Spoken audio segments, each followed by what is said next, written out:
बात्माओं, भक्ति की पराकाष्ठा भगवान को भी विस्मय कर लेती है। अक्सर आपने सुना होगा कि भक्त की भक्ति भगवान को भी अपने बस में करती है।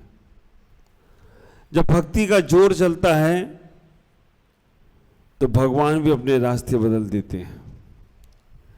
आप ख्याल करो कितना बड़ा पुण्य का स्रोत जब होता है, जब हमारे अंदर भक्ति उमड़ उमड़ कर आती है तो सारी हवाएं अपने आप बदलने लगती हैं। कभी मीरा ने भक्ति की होगी, कृष्ण के साथ उनका नाम जुड़ गया। आप ख्याल करिए, कभी राधा ने भक्ति की होगी, कृष्ण के साथ वो खड़ी हो गई।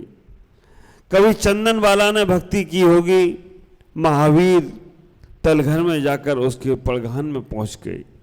कभी श्रेयांश ने भक्ति की होगी, आदिनाथ भगवान हस्तिनापुर से चलकर अयोध्या से चलकर हस्तिनापुर पहुंच गई।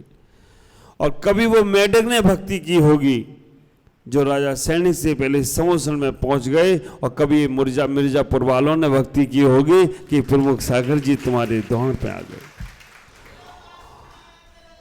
आप विचार करना, कभी तो तुमने ऐसे पुण्य अर्जन किए होंगे यहाँ के 8 गांव के 9 गांव के लोगों ने, जहाँ 10-10 घर की समाज, 5-5 घर की समाज, लेकिन वहाँ पर भी साधु जाने को तरसते हैं कि एक बार हमें 8 गांव जाना है, 9 गांव जाना है, उनके दर्शन करना है, भगवान के दर्शन करना है। तो आप ख्याल करके रखना, भक्ति को कभी कमजोर मत होने देना। हम सोचते हैं कि भक्ति करने से होता क्या है। आप एक बार बीज बोकर देखो, किसान खेत में बीज बोता है, वो बीज में होता क्या है तो समय आने से मालूम पड़ता है। किसान जब बीज बोने का प्रयास करता है उस वक्त बीज में कुछ दिखता नहीं है। उस बीज के अंदर ना रंग है, ना रूप है, ना फल है, ना फूल है। लेकिन एक बार उस किसान ने बीज को बो दिया और बोने के बाद समय समय पर खाद पानी देता गया तो वो बीज बट वृक्ष बनकर पता नहीं कितने लोगों की छाया देता है, कितने लोगों को क्या क्या देने का प्रयास करता है, सब कुछ देता है।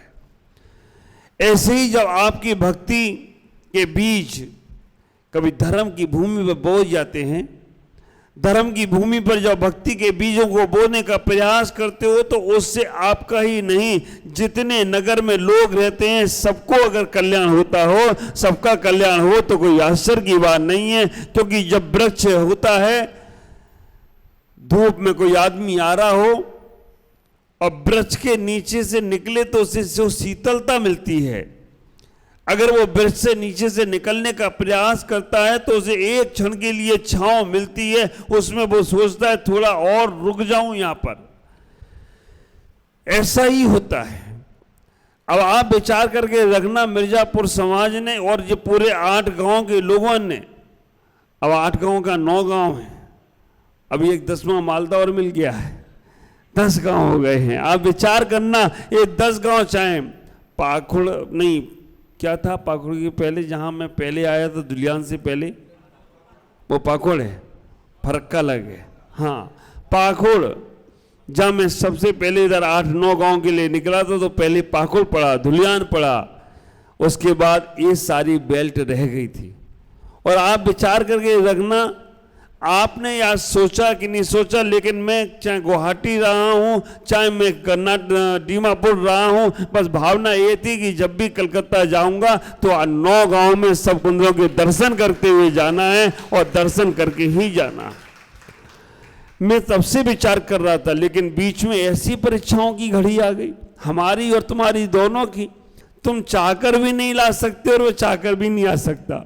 हिंदुस्तान पाकिस्तान हो गया और मुर्शिदाबाद जिला बिल्कुल अलर्ट हो गया कि यहाँ तो बड़ा लफड़ा है, झफड़ा है, नहीं निकल सकते हैं। लेकिन आपके पुण्य थे, सारे लफड़े एक सब चले गए और एक तरफ साधु का आना जाना शुरू हो गया हो तो कोई आश्चर्य की बात नहीं होगी। मैं आपसे इतना ही कहूँगा, ये आपने कभी भावना भाई थी कब? जब मैं पाखुड़ नहीं आया था उसके पहले आप सब 9 गांव के लोग आए थे, तब हमें परिचित नहीं थे, अपरिचित थे। लेकिन वो भावना, वो श्रीफल तुम्हारा अब काम में आ रहा है कि हमारे 9 गांव का श्रीफल चढ़ा था। इसलिए आपको यहां से मैं इतना ही कहूंगा, अपने जीवन में भगवान की भक्ति करते रहो। नगर में कोई साधु का आगमन होने का है तो आप अपनी भावनाएं रखते रहो। जैसे जैसे तुम्हारी भावनाएं उत्कृष्ट रूप लेने का प्रयास करेंगी, संतों का ही नहीं भगवंतों का भी आवागमन हो तो कोई असर नहीं होगा। ख्याल करना, पानी ऐसे नहीं बरसता है। पानी यहां पर बहुत गर्मी पड़ती है, जहां पर पक्षियों के लिए अपने आप मेघ बरसने लगते हैं, गर्मी जैसी बढ़ती है पानी बरसना शुरू हो जाता है। वैसे ही श्रावकों की, भक्तों की भक्ति जैसी निकल कर आती है, वैसे संतों का ज्ञान, संतों की वाणी अपने आप बरसने लगती है। हम अपने जीवन में इतना ही सोचें। मंदिर का छोटा सा मंदिर चैतालय, जगह बड़ी है, दिल बड़े हैं। और मुझे अभी हमारे अरुण भाई बोल रहे थे कि महाराज जितना शांति मिलेगी यहाँ पर, विक्की बोल रहा था, हाँ ये दोनों में से कोई बोला था, आप विचार करना, एक ऐसी जगह है जहाँ बिल्कुल शांत रहकर साधना करना है तो मिर्जापुर जाकर साधना करो, क्योंकि वहाँ पर बहुत वातावरण शांत है। और वास्तव में आया हूँ, भले लोग कम है। अभी हमारे संचालक, क्या नाम इसका, सचिन बोल रहा था ना, महाराज हम लोग कम है, गलती हो जाए तो, है ना। भगवान राम जब गए थे सबरी के यहाँ ना, तो सबरी के बाद बैठाने की जगह नहीं थी, चूल्हे पे बैठा दिया था कि यहीं बैठ जाओ, तो वहाँ पर उल्टा।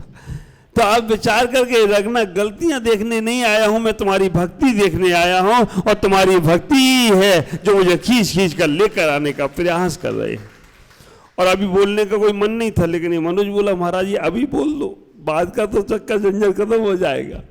तो मैं आपसे इतना ही कहूंगा, जब भी मंदिर में आओ, आपके यहाँ साधु संत साधना करें या न करें, लेकिन हमें मंदिर में आए टिकटकी लगाकर भगवान को देखने का प्रयास करें। जितने लोग हैं, महिलाएं वर्ग हैं, पूजा जरूर करें, क्योंकि जैसे जैसे हमारी भक्ति आगे बढ़ती है, वैसे वैसे हमारे अंदर की मुक्ति का एक अवतरण शुरू होने लगता है। एक मेंढक के पास कुछ नहीं था। आप विचार करके रखना, मेंढक के पास कुछ नहीं था। और आपको आश्चर्य होगा, जब मैं यहाँ आ रहा था, मैं आना सीधा था, जिसने देखा होगा, सीधे नहीं लेकर आए, मुझे घुमा कर ले आए। और घुमा के लाए, क्यों लाए? क्योंकि वहां मेंढक बैठा था, उस मेंढक की भक्ति ने मुझे रास्ता मुड़वा दिया हो तो कोई आश्चर्य की बात नहीं है। प्रैक्टिकल देखो आप। और मैं खड़ा हो गया, मेंढक फटकता रहा, इधर फटका उधर फटका, और मेरे पैरों के पास आया और वो अपना रास्ता नापा और मैं अपना। अब मैं कोई हाथी तो था नहीं उसके ऊपर पैर रख के जाऊं, इसलिए उसे ही मेरे पैरों में आना था। ख्याल करके रखना, वो मेंढक ने अपनी भक्ति दिखा दी। उस मेंढक का पुण्य तो देखो, मेरा रास्ता उधर से था, लेकिन इधर से घुमा के ले आए और इधर से लाए, तो मेंढक ने आकर अपने चरणों को स्पर्श किया और वो अपने रास्ते चला गया। मेंढक के पास कुछ भी नहीं था। तालाब में जाता था, तालाब में जाने के बाद फुदकता था। उस तालाब के पास एक महिला पानी भरने के लिए आ गई। और आप विचार करके रखना, वो महिला उस घर के पीछे जहां तालाब था, वो घर की मालकिन थी। वो मेंढक वो महिला के ऊपर फुदक कर जाने लग गया। मुझे लगता है वो मेंढक भी कोई ऐसा रहा होगा, वो भी फुदक कर मेरे पास आ रहा था कि चलो महाराज हमको लेके चलो मंदिर में। वो मेंढक फुदकने लग गया और फुदकते महिला के ऊपर जाने लगा। महिला उसे अलग करती थी। बार बार वो मेंढक उसके ऊपर चढ़ने का प्रयास करता था। 1 दिन हो गया, 2 दिन हो गया, 3 दिन हो गए। 3 दिन के बाद वो महिला ने मुनिराज से पूछा कि क्या संबंध इस मेंढक से हमारा? ये मेंढक बार बार हमारे ऊपर आता है और मैं अलग करती हूं, फिर भी आने का प्रयास करता है, क्या संबंध है? विचार करना। मुनिराज अवधि ज्ञानी थे। मुनिराज ने कहा कि ये मेंढक और कोई नहीं है, तुम्हारे ही पूर्व जन्म का तुम्हारा पति है। ये तुम्हारे ही पूर्व जन्म का तुम्हारा पति है और ये तुम्हारे कारण से ही मेंढक बना है। पत्नी ने कहा ये क्या चक्कर है, ये क्या गड़बड़ मामला है? ये मेरा ही पति है, मेरे कारण से मेंढक बना है। पत्नी ने पूछा महाराज को स्पष्ट करूं, हमें समझ में नहीं आ रहा है, पहली मुझे समझ में नहीं आ रही है कि ऐसे कैसे मेढक बन गए और मेरे कारण से क्यों बन गए।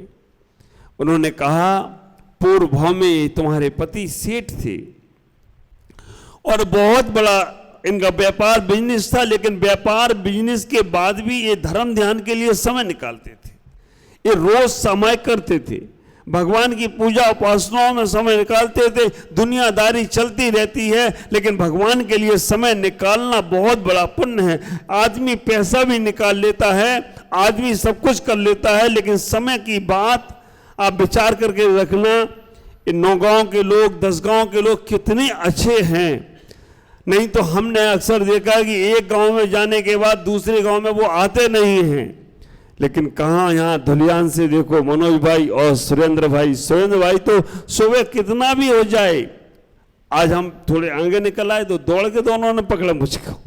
कहाँ धुलियान से हमारे ये दोनों परिवार और भी बहुत से लोग आते हैं। कहाँ औरंगाबाद से हमारे मंत्री अरुण जी, राकेश भाई हमारे और विक्की कहाँ औरंगाबाद से चले आ रहे हैं। आप विचार करके रखना, सन्मति नगर हो, जियागंज हो, गलाकोट, लालकोट, कौन सा कोट है वो, लाल गोला, अच्छा लाल गोला। ये लाल गोला का नाम बड़ा चक्कर में पड़ जाता है, कभी गलाकोट निकलता है, कभी कोई और निकलता है। हाँ ये गलाकोट है, वहाँ पर भी निकल आता है। आप विचार करना, जियागंज हो, बहरनपुर, ये 8-9 गाँव के लोग, कल मेरे पास लाल गुलाब वाले लोग भी आए थे। मैंने उनसे भी कहा कि आप ये मत सोचो कि हम एक दिन के लिए तुम्हारे यहाँ आ रहे हैं। मैंने यही कहा कि 9 गांव में जितने दिन में हूँ उतने दिन आपके लिए ही हूँ, इसलिए हर गांव में एक दूसरे से संपर्क बनाकर हमें ज़्यादा से ज़्यादा लाभ ले लेना चाहिए। आप विचार करके रखना, इस सुबह का जो बिहार में आप सब लोग जो साथ आते हो, इस समय कितना प्योर पुण्य का आश्रय आपको हो रहा है। शरीर स्वस्थ के लिए आपको प्राकृतिक हवा मिल रही है। आप विचार करके रखना, शरीर स्वस्थ के लिए प्राकृतिक हवा मिल रही है और गुरुओं के साथ विहार कराने से वज्र सब नारद जैसा सेहनन प्राप्त हो रहा है और तुम्हारा धर्म ध्यान भी हो रहा हो तो कोई आश्चर्य की बात नहीं है। ये सारे के सारे कार्य तुम्हें अपने आप मिलते चले जा रहे हैं। कहाँ, कलकत्ता से हमारे अशोक जी और इनके साथ कौन आए हैं, दिलीप जी कलकत्ता से आ गए। कहाँ गुवाहाटी से हमारी माया बहन और बबीता बहन आ गए। कहाँ दीमापुर, कहाँ से लोग, कहाँ बोरिस महाराष्ट्र से हमारे सुनील भाई, और कहाँ वो इटावा इनके लोग कितने बिहार में चल रहे हैं। आप ख्याल करो, ये सारे के सारे पुण्य के स्रोत खोल रहे हैं। जब कुआं नीचे खोदने का प्रयास करते हैं, कुआं में एक साथ पानी नहीं आता है, कुआं के चारों तरफ से जो पानी के स्रोत हैं वो खोलते हैं तो कुआं में पानी फिर कभी खत्म नहीं होता है। आप विचार करना, वो मेढक क्यों बन गया। वो धनपति शेर था, लेकिन सामायिक करता था, धर्म ध्यान करता था, पूजा पाठ करता था, काम बाद में, पहले भगवान का नाम याद करता था। 2 प्रकार के लोग होते हैं, एक मजदूर की तरह लोग होते हैं और एक इंजीनियर होते हैं। मजदूर से कम मेहनत इंजीनियर करता है, लेकिन पैसा मजदूर से ज़्यादा कमाता है। और मजदूर मेहनत खूब करता है, लेकिन इंजीनियर से ज़्यादा पैसा नहीं कमाता है। मैंने एक दिन चिंतन किया कि ये दोनों प्रकार के लोग संसार में हैं, लेकिन मजदूर और इंजीनियर में अंतर क्या है, ये कैसे मजदूर और इंजीनियर बन गए। तब एक ही बात चिंतन में आई कि जो लोग भगवान का धर्म ध्यान छोड़कर, पूजा पाठ छोड़कर, साधुओं की भक्ति और सेवा छोड़कर काम में लगे रहते हैं, बिजनेस में लगे रहते हैं और कामों में धाम में लगे रहते हैं, तो भगवान कहता तथास्तु, लगे रहो मुन्ना भाई, काम ही करो। और जो लोग काम धाम छोड़कर, कभी कभी गुरुओं का मौका मिलता है, सेवा करने का मौका मिलता है, वो कहते काम धाम तो होते रहेंगे, पहले में गुरुओं की सेवा करना है, उनकी भक्ति करना है। तो भगवान कहता है जितना समय तुमने लगाया है उससे ज्यादा तुम्हारा पुण्य बढ़ गया है, अब तुम्हें मेहनत कम करना पड़ेगी, अपने आप इंजीनियर जैसा पुण्य जागृत हो गया। विचार करना, अभी आ रहा था रास्ते में तो किसी ने बताया कि महाराज ये मिर्जापुर की खासियत है कि मिर्जापुर से जो लोग बाहर भी गए हैं उन्हें मालूम पड़े कि मिर्जापुर में महाराज आ रहे हैं तो वो बाहर छोड़कर मिर्जापुर आ जाते हैं। ये मिर्जापुर की खासियत है कि अपने गांव में महाराज आ रहे हैं तो हमें जाना है। ख्याल करो, भले ही 2 घंटे के लिए आए हों, 4 घंटे के लिए आए हों, लेकिन तुम्हारे यहाँ तो पूरे दिन रहने वाले हैं, चिंता नहीं करना। आप विचार करके रखना, हमें अपना धर्म ध्यान नहीं छोड़ना है। जो तुम्हारी खुद की संपदा होगी, आपका व्यापार, आपका बिजनेस, आपके कारखाने, आपका सब कुछ वैभव बाहर में वो है, वो दूसरों के लिए है। और जो तुमने भगवान की भक्ति की, पूजा की, उपासना की, स्वाध्याय किया, सामायिक किया, ये तुम्हारी खुद की संपदा है और ये तुम्हें तुम्हारे साथ जाने वाली है। और सेठ समय निकाल के सामायिक में बैठता था, दुर्घटना कहाँ घट गई। सामायिक में बैठा था, ध्यान में बैठा था, दीपक जलाकर बैठा था। हमारे घरों में एक अखंड दीपक जरूर होना चाहिए। आप विचार करके रखना, दीपक का जो प्रकाश होता है ना, वो पूरे घर के अंधकार को ही नहीं, तुम्हारे जीवन के अंधकार को भी नाश करता है। हमारे घरों में चूल्हे की अग्नि तो रोज जलती है, लेकिन दीपक का प्रकाश नहीं होता है। चूल्हे की अग्नि जलाने का काम करती है और दीपक का प्रकाश हमारे जीवन में प्रकाश करता है। जिनके घरों में अखंड दीपक जलते होंगे, आप विचार करना, वहां अपने आप धन धान की, स्वास्थ्य लाभ की बरकत ही बरकत होती है। हमारे ख्याल से सुरेंद्र भाई के यहाँ जलता है अखंड दीपक? जलता है। प्रसन्न सागर जी महाराज जला के गए थे, अभी तक जल रहा है। आप विचार करके रखना, रोज अखंड ना जला पाओ तो जब कभी शाम को या सुबह एक बार दीपक घर में जरूर जलाओ, क्योंकि चूल्हे की अग्नि का पाप अगर समाप्त करना है तो दीपक की अग्नि से हमें उसे समाप्त करने का प्रयास करना। वो शेर ध्यान करने बैठा और एक दीपक का जला लिया। दीपक जलने लगा, दीपक का प्रकाश होने लगा। अचानक आधा घंटा हो गया, 1 घंटा हो गया, सेठ जी ध्यान में बैठे थे। उनकी पत्नी ने सोचा कि आज सेठ जी का मन बहुत ध्यान में लग रहा है, और इतना ध्यान में बैठे, बिल्कुल एकाग्र चित्त होकर, एकाग्र चित्ता से बैठे हुए हैं। तो उन्होंने, सेठानी ने सोचा दीपक बुझ ना जाए। एक कहानी जनागम की है और आप सबको मालूम है, लेकिन इसका तत्व समझना, इसका सार समझना। कहानी तो बहुत बार सुनी होगी, लेकिन सार क्या है आप विचार करके रखना। उस सेठानी ने सोचा कि हमारे इनका ध्यान सामायिक बिगड़ ना जाए, दीपक बुझ ना जाए। सेठानी ने बार बार दीपक में घी डालना शुरू कर दिया। उपसर्ग करने वाला पुण्य कमाता है या उपसर्ग दूर करने वाला पुण्य कमाता है? आप लोग क्या सोचते हैं? उपसर्ग करने वाला पुण्य कमाता है या उपसर्ग दूर करने वाला पुण्य कमाता है? आप विचार करना, आपकी धारणा यही होगी कि उपसर्ग को जो दूर करता है वो पुण्य कमाता है, और उपसर्ग करने वाला पुण्य नहीं कमाता है। एक मुनिराज ध्यान कर रहे हैं, गर्मी में बैठे हैं। कुछ श्रावक लोग आए और श्रावकों ने आकर कहा कि मुनिराज गर्मी में बैठे हैं, इनको घी लगा देते हैं, इससे इनको ज्यादा गर्मी नहीं लगेगी। मुनिराज को उन्होंने घी लगा दिया पूरे शरीर पर, जिससे गर्मी तो कम लगी, लेकिन घी लगाने से क्या हुआ? चींटियां आ गई। और चींटियां जब आ गई उनके पूरे शरीर पर, जब चींटियां चढ़ने लग गई, कुलबुलाने लग गई, मुनिराज तो ध्यान में सामायिक में बैठे थे, लेकिन वो चींटियां पूरे के पूरे शरीर में जब काटने लग गई, कुछ नहीं बोली। समता के धारी थे मुनिराज, शांति सागर के ऊपर क्या क्या उपसर्ग नहीं हुए, लेकिन कुछ नहीं बोली। अचानक वहां से 4-5 युवक मन चले निकले। उन्हें मुनिराज से कोई लेना देना नहीं था। उन्होंने कहा नंगा बैठा है। वो युवक जो निकले वो गन्ना खा रहे थे। गन्ना खाते खाते उनके मन में आया कि ये मुनिराज को परेशान करे। वो गन्ना खाकर उसकी छुई जो निकलती थी वो मुनिराज के ऊपर फेंकते थे। छुई निकलती थी वो फेंकते थे। आप विचार करके रखना, गन्ने की छुई में जो मिठासपन रह गई थी, वो जब चींटियों को स्वाद लगा तो छुई जब नीचे गिरी तो वो सारी चींटियां वो गन्ने की छुई पे आ गई। मुनिराज के शरीर पे जो चींटियां चढ़ी थी वो सारी की सारी नीचे जमीन पे आ गई। मुनिराज का उपसर्ग दूर हो गया। पुण्य किसे लगा? उपसर्ग दूर करने वाले को या घी लगाने वाले को? हाँ हाँ, अब समझ में आ रहा है। पहले तो यही लग रहा था कि उपसर्ग दूर करेगा उसे पुण्य लगेगा। तुम्हारे भावों पे डिपेंड है। आप विचार करके रखना, जिन्होंने गन्ने की छुई फेंक कर मारी और उससे मुनिराज को उपसर्ग दूर हुआ, लेकिन उन्हें पुण्य नहीं लगा, क्योंकि उनके अभिप्राय में, उनके भाव में यह था कि इन्हें परेशान करना है। और जो लोगों ने घी लगाया था उनका भाव यह था इनकी सेवा करना है। सेवा करने वाले को पुण्य लगा, लेकिन उसको पाप भी लगा जो उपसर्ग दूर कर रही थी।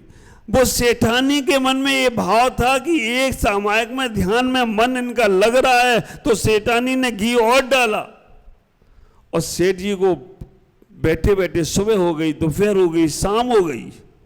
बाप रे, सेठ जी को गर्मी का समय था, प्यास लग रही थी।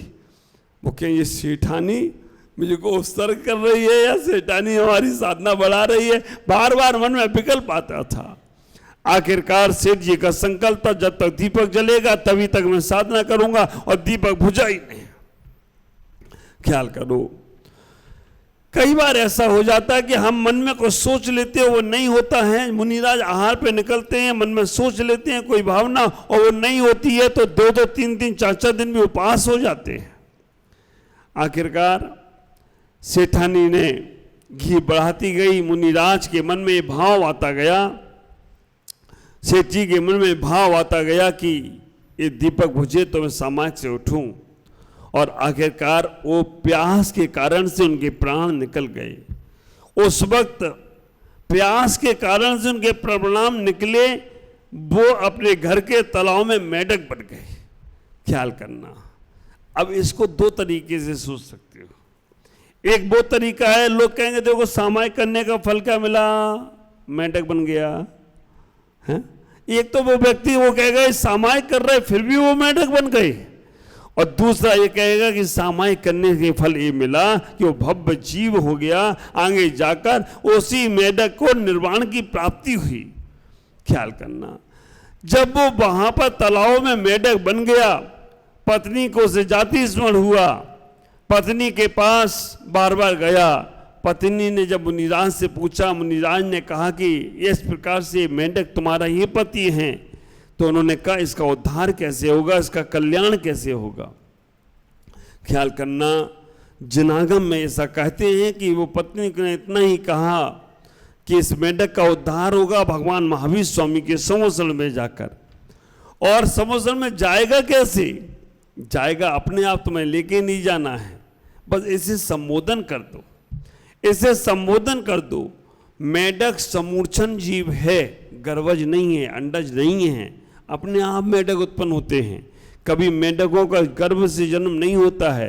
ख्याल करके रखना, कई बार तो कहानियों में सुनते होगे आप कि मेंढक बादल से आसमान से बरसते हैं। ये आसमान जब उनका जन्म अपने आप ही होने लगता है। तो उन्होंने संबोधन किया कि भगवान महावीर स्वामी का संवत्सरण आया है और तुम पानी में बैठे हो, हमारे पास आने से कल्याण नहीं होगा, भगवान के संवत्सरण में जाओ। वो मेंढक के पास अष्टद्रव्य की सामग्री नहीं थी, वो मेंढक के पास कलश के अभिषेक के कलश नहीं थे, वो मेंढक के पास और कोई सामग्री नहीं थी। वो मेंढक उसी तालाब में से एक फूल की पंखुड़ी को मुंह में रखता है और निकल पड़ता है। आप विचार करके रखना, एक पंखुड़ी मुंह में रख के निकल पड़ता है जिनेंद्र के दर्शन को। और उसी नगर में राजा सैनिक, उसने पूरे नगर को इकट्ठा किया और कहा कि चलना है भगवान के संवत्सरण में। बड़े पुण्यशाली होते हैं, बड़े सौभाग्यशाली होते हैं वो लोग जो खुद तो दर्शन के लिए जाते ही जाते हैं, लेकिन अपने साथ 10 लोगों को लेकर जाते हैं। हमारी गुवाहाटी की पूरी टीम आ गई है, सुरेश जी है ना, मूलचंद जी, छोटू भाई, विनोद जी, ये ऐसे परिवार जिन्होंने हमें पूरी पूर्वोत्तर की यात्रा कराई, दर्शन कराए, अर्चन कराया, पूर्वोत्तर में हर जगह लोगों को लाभ देने का प्रयास कराया, और पूर्वोत्तर में जिस सम्मान से लेके गए थे उसी सम्मान से कलकत्ता तक छोड़ने के लिए तैयार हो गए। आप विचार करना, इन्होंने कितना पुण्य अर्जन किया होगा अपने जीवन में। ये इनके पुण्य जब उदय में होंगे तब आप देखेंगे, क्योंकि बीज बोते समय पता नहीं चलता है कि बीज में इतना बड़ा विशाल वृक्ष छिपा होगा। ख्याल करो, वो मेंढक जब जाने लगा, समोसरण की ओर जाने लगा, राजा सैनिक का हाथी मस्ती से चला जा रहा है, और मस्ती से जाने के बाद वो मेंढक भी अपने आप में मस्ती में है, और मेंढक मस्ती में जाते जाते वो हाथी के पैर के नीचे आ गया। आने के बाद भी उसके मन में परिणाम खराब नहीं हुए। ख्याल करो, महावीर अष्टक में आप लोग पढ़ते होगे, इधर चा भावेना प्रमुदित मना दर दुरिया क्षणा दासी स्वर्गी गुण गण। आप विचार करके रखना, इधर चा भावेना प्रमुदित मना, भगवान की भक्ति करने के लिए प्रमुदित मन से, आह्लादित मन से, प्रसन्न चित्त होकर, खुश होकर जो भगवान की भक्ति के लिए निकलता है, समझ के रखना वो निश्चित ही भव्य जीव है और एक दिन जरूर भव्यता को प्राप्त होगा। राजा सैनिक तो वहीं रह गए, लेकिन जैसे ही वो मेंढक उन हाथी के नीचे आया, और हाथी के नीचे आने के बाद अब आप समझ ही सकते हो गए, हाथी के पैर के नीचे के आने के बाद तो कोई बच सकता नहीं है। लेकिन वो मेंढक की भावना इतनी अच्छी थी कि वो मेंढक राजा सैनिक से पहले समोसरण में पहुंच गए, और समोसरण में पहुंचने के बाद भी वो मेंढक भगवान के हाथ जोड़ के खड़ा है। राजा सैनिक पहुंचे और राजा सैनिक ने कहा, भगवान एक बात समझ में नहीं आई, यहाँ इतने सारे इंद्र लोग खड़े हैं, इंद्राणी लोग खड़ी हैं, लेकिन ये कौन सा इंद्र है जिसके मुकुट में मेंढक का चिन्ह बना है। ख्याल करना, राजा सैनिक की बात को सुनकर भगवान महावीर की दिव्यदेशना में खिरा राजा सैनिक ये भव्य जीव है, और ये भव्य जीव मोक्ष जाने वाला है। ये आपके हाथी के पैर के नीचे आकर मरण को प्राप्त हुआ, मेंढक एक क्षण में देव बन गया, इंद्र बन गया।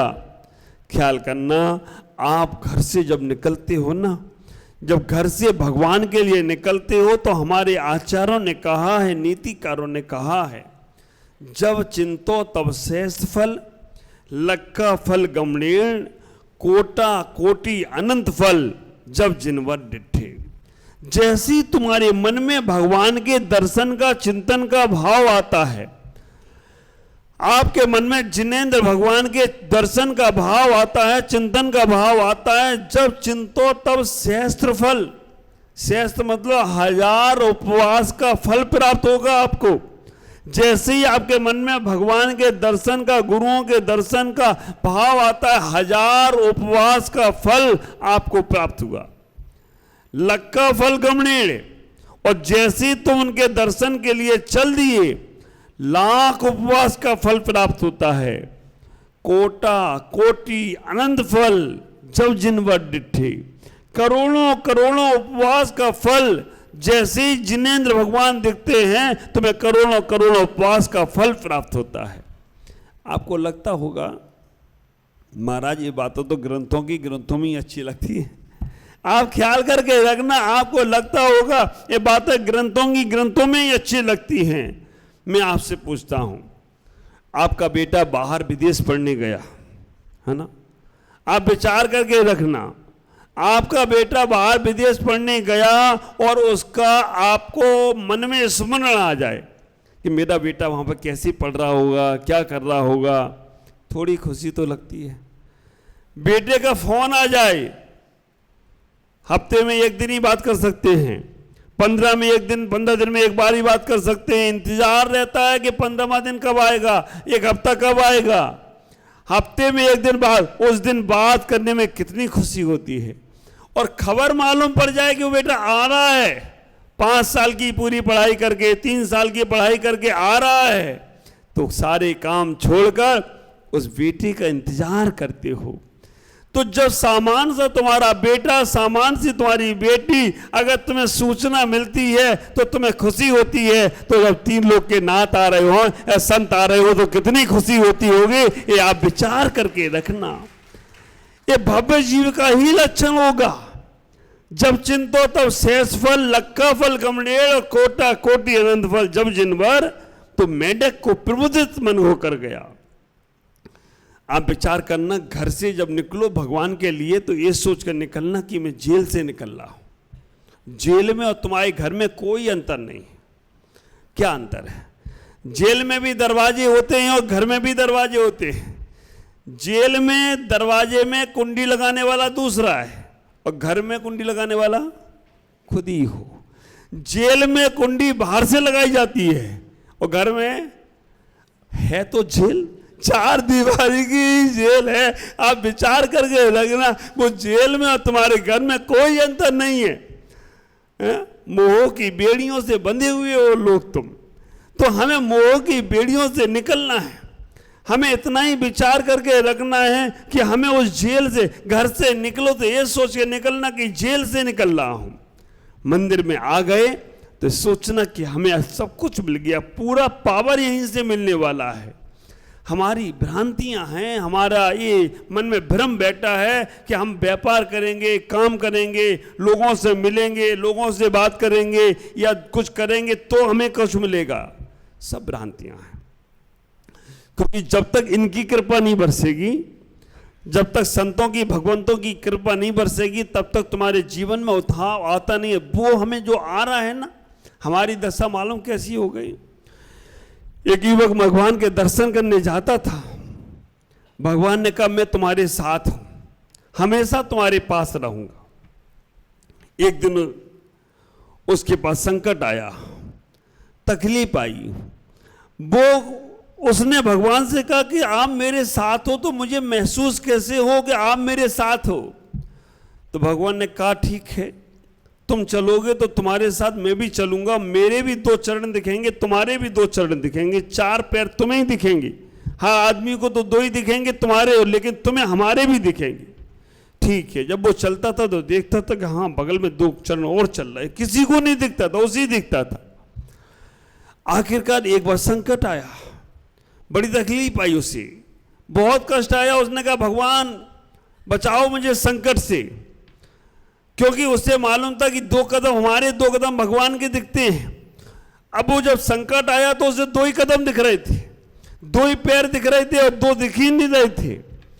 बहुत तकलीफ में उसने भगवान को याद किया, भगवान से कहा कि बचाओ भगवान, अभी तुम दिख ही नहीं रहे हो, कहां चले गए, ऐसे संकट में छोड़कर चले गए।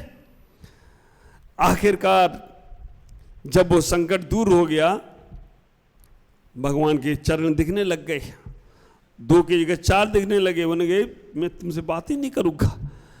जब संकट आया तब तो चले गए छोड़कर, और अभी दिख रहे हो जब संकट दूर हो गया तब दो के दो चार दिखने लगे चरण।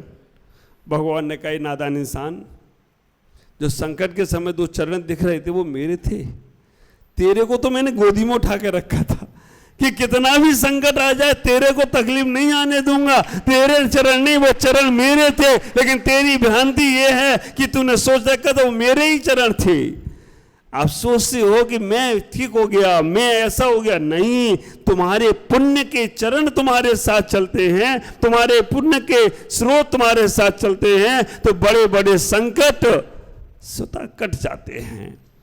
लेकिन हम अपने जीवन में इतना ही सोचें, भक्ति के बीज, परमात्मा के भक्ति के बीज बोने का जरूर प्रयास करें। उस मेंढक ने कभी बोया था बीज, समोसन में गया, इंद्र बन गया।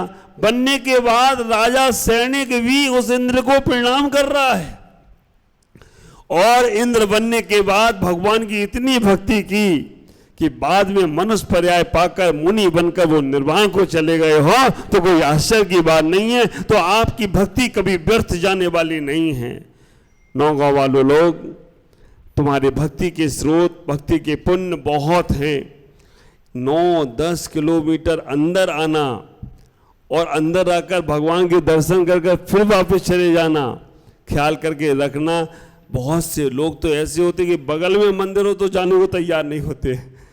घर के, मंदिर के बगल में घर है लेकिन मंदिर की 4 सीढ़ी चढ़ने में उन्हें पसीना आता है।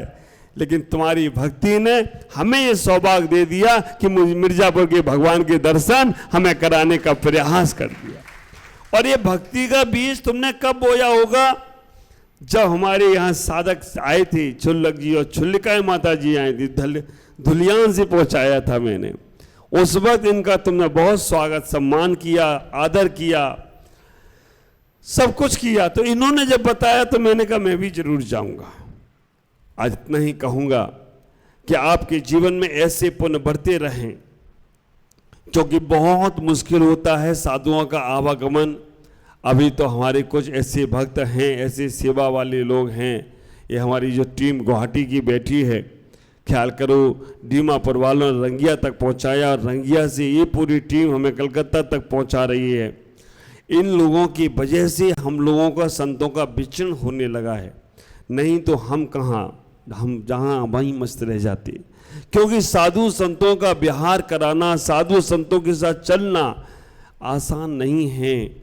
आप लोग सोचते हो कि इतनी सहजता में हम लोग जितने आराम से बैठे हैं वो ऐसे बैठे हैं, जब रास्ते में चलते हैं ना तब पता चलता है। ये पूरी टीम चलती हैं, जो लोग मेरे साथ बिहार में, कहाँ सर्दी कहाँ गर्मी, इतना सब कुछ होने के बाद भी तुम्हें धर्म ध्यान करा रहे हैं, तुम्हें पूजा पाठ से जोड़ रहे हैं, तुम्हें पुण्य से जोड़ रहे हैं। ये सारा का सारा बहुत मुश्किल होता है, लेकिन फिर भी आप लोगों के पुण्य हैं। तो इसलिए जितना मौका मिले, जितना समय मिले, उतना लाभ लूटने का प्रयास करो, क्योंकि वो ही तुम्हारे पुण्य आगे से आगे बढ़ेंगे। कभी भी कोई भी साधु आता है, किसी भी पंथ को मानने वाला आता है, अगर मालूम पड़ जाए और तुम्हारे पास समर्थ है, तन से तुम सेवा कर सकते हो तो जरूर जाकर सेवा करना, मन से सेवा कर सकते हो तो मन से सेवा करना, और धन से सेवा कर सकते हो तो धन से सेवा करना, समाज का सहयोग करना। आप विचार करके रखना, कहाँ मैं बारसोई में था तब हमारे राकेश भाई आ गए, प्रसन्न सागर जी के पास से आए थे राकेश भाई, कैलाश जी महाराज जी चलो पधारें, और तब से आज का दिन है, तब से पूरे के पूरे वो लगे हैं। और मुर्शिदाबाद जब हम मालदा पहुंचे तब हमारे अरुण जी भी और जी सब धलियान वाले लोग, यहाँ के भी बहुत से लोग आए होंगे, मुझे सबका परिचय नहीं मालूम है, लेकिन बहुत सारे, हाँ ये क्या नाम है इसका, विजय, मिंटू, विजय, ये ऐसे बच्चे हैं कि कहाँ मिंटू दिख नहीं रहा है, मोंटी कलकत्ता गया है। आप विचार करें, ऐसे बच्चे हैं कि मैं अभी आया हूं, पहले भी आया था, तब से ये बच्चे लगे हैं निस्वार्थ सेवा में कि महाराज जी आए हैं तो चलना है। ये सचिन भी लगा रहता है। आप विचार करके रखना, हमारी अरुण जी की मंत्राणी जी भी, वो भी महाराज जी का, हमने बोला भाई अरुण जी को कि भाई अब रास्ते में रहेंगे, चौकी में कोई नहीं होगा, इनके के कोई नहीं महाराज, हम 5 भेज देते हैं लेडीजों को, इन मंत्राणी को ही भेज दिया, मंत्राणी है ही है, मंत्री की मंत्राणी। आप विचार करना, ऐसे बिहार में जब साधु के साथ आहार देते हो, आहार में लगते हो, उसके पुण्य विशेष होते हैं। मैं इतना ही कहना चाहूँगा, ऐसा ही भक्ति करके रखो जिससे तुम्हारा पुण्य और बढ़ता चला जाए, तुम्हारे पुण्य के स्रोत बढ़ते चले जाएं। ये विक्की को बुखार था कल परसों, लेकिन फिर भी कहा कि महाराज के पास जाना है। बहुत सेवा करते हैं यहाँ के लोग, इनकी भक्ति को मैं प्रणाम करता हूँ और भगवान से इतनी भावना पाता हूँ, भगवान ये सभी लोग जो मुर्शिदाबाद जिला में रहते हैं, इनको कभी कोई संकट नहीं आना चाहिए और एक दूसरे से इतना अच्छा जुड़ाव परिवार जैसा होना चाहिए कि कभी ने वो एक खबर कर दी तो हमें अपने काम छोड़कर सेवा में लग जाना चाहिए। ये पूरे मुर्शिदाबाद जिला में जो 9 गाँव हैं वो एक ही परिवार है, क्योंकि हमने पहली बार देखा कि 9 गाँव का समाज का एक अध्यक्ष, एक मंत्री, व्यक्तिगत मंदिर समाज के होते हैं, लेकिन वो 9 गांव का एक ही अध्यक्ष, हमारे लाल गुला के मनोज भाई, मंत्री हमारे धुलियान के मनोज भाई, कोषाध्यक्ष हमारे अरुण जी। आप विचार करना, त्रिदेव खड़े हो गए तो ब्रह्मा विष्णु महेश जैसा पूरे 9 गांव में धर्म की प्रभावना होती रहे तो कोई आश्चर्य की बात नहीं है। और इनको समझना भी यही चाहिए। ये तीनों जो 9 गांव ने इन्हें चुनकर आगे लेके आने का प्रयास किया, तो ये 9 गांव के वो लोग हैं कि जो 9 गांव में धर्म ध्यान, गुरुओं की सेवा भक्ति पूरा होता रहे। मैं इतना ही कहकर अपनी वाणी को विराम दूंगा। आप सबका जीवन मंगलमय हो। और आज इतनी देर बोल लिया हूँ, ये भगवान का ही अतिशय चमत्कार होगा, ये आप लोगों की भक्ति होगी, नहीं तो मैं तो आके वहाँ से आया था, ऐसे ढिलपिल हो गया था कि अब आराम करेंगे। कल नहीं बोल पाया, कल तो मैं शांति धारा भी नहीं देख पाया था। मंदिर में बैठा, शांति धारा में लेट हुआ तो मैं चला गया। लेकिन आज ये हमारे मिर्जापुर के पारसनाथ का चमत्कार है कि जिन्होंने इतनी देर हमको बुलवा लिया और आप लोगों को दिखवा लिया। चिंता नहीं करना, शाम को भी हम बोलेंगे आपके बीच में। एक था, अब थोड़े समय के लिए आए तो पूरा लाभ देंगे। ओम नमः, जय गुरुदेव। अब सबका जीवन मंगल में हो, बहुत आनंद में हो, हर खुशी आपको मिले और ऐसी भगवान की भक्ति, गुरु की भक्ति हमेशा करते रहें। सबको आशीर्वाद।